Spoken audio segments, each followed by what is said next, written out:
Okay. My name is Sam Delgado, and my project was on colloidal synthesis. Okay, so we're going to start off by talking about what colloidal means.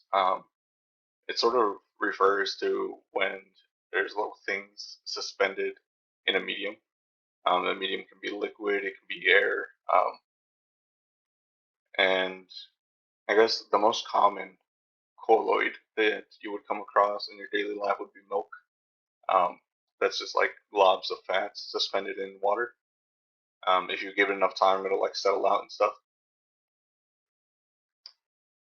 Okay. As for the different types of synthesis, there are a lot. Given a brief search, I was able to find like 30 just right off the bat. I narrowed it down to just 8 for the sake of keeping this brief. Um, the most notable ones for me were template assisted synthesis, where you sort of micro etch on um, a material, usually like metal, and then you can grow nanoparticles on top of it. The other one that I thought was very interesting was green synthesis. This one use biological systems. You can usually like grind up some plants or use bacteria itself to create different types of nanoparticles. The types of nanoparticles that are created vary a lot on what they look like. So they can look like rods, they can look like spheres. It really just depends on what you're trying or what the end use is for it. The paper that I read was synthesis of colloidal metal and metal alloy nanoparticles for electrochemical energy applications. Okay. Um, this paper specifically was looking for ways to improve or to create better electrocatalysts. Okay.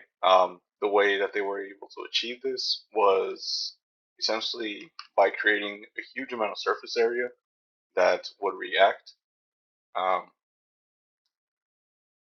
they would look at rod shaped and sphere shaped, and normally you would think that because the sphere has a greater surface area to volume ratio, that it would be more ideal. What they found was that it would like clump up more often than the cylinder shaped nanoparticles. And so, um, well, and so they stuck with the cylinder shaped nanoparticles. Okay.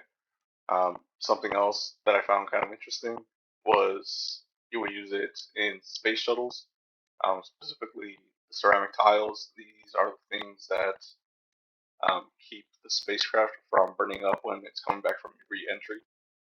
The way these are created, you take silica fibers.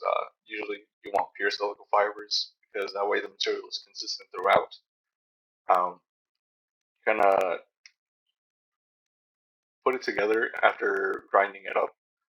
Um, the different solvents that can be used, they vary depending on where exactly on the ship they're going to be. But you, this guy, the one that I specifically took these pictures from, he just kind of mixed them in water, and it worked out for him.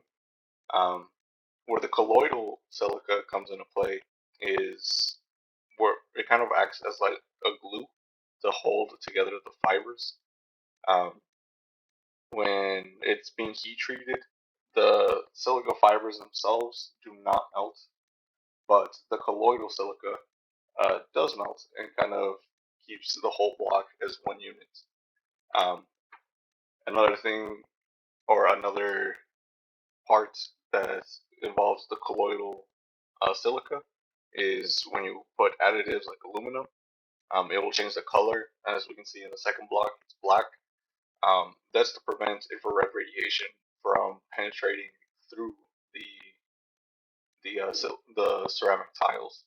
Otherwise, you'll be able to feel the heat just coming straight through. Okay. Uh, these are my references. If anybody has any questions, I'd be happy to take them. and thank you for your time.